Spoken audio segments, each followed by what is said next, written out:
ఇంద్రియములను జయించి దృష్టిని భ్రూమధ్యమున నిలిపి ప్రాణాపాన వాయువులను స్తంభింపజేసి మనస్సును బుద్ధిని స్వాధీనమునర్చుకుని మోక్షాసక్తుడయ్యుండును అట్టివాడే ముక్తుడనబడును.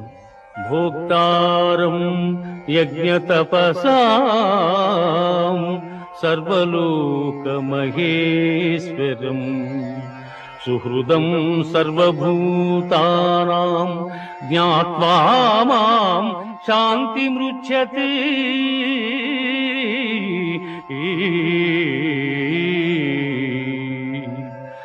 సకల యజ్ఞ తపఫలములను పొందువానిగను సకల ప్రపంచ నియామకునిగను నన్ను గ్రహించిన మహనీయుడు మోక్షమును పొందుచున్నాడు.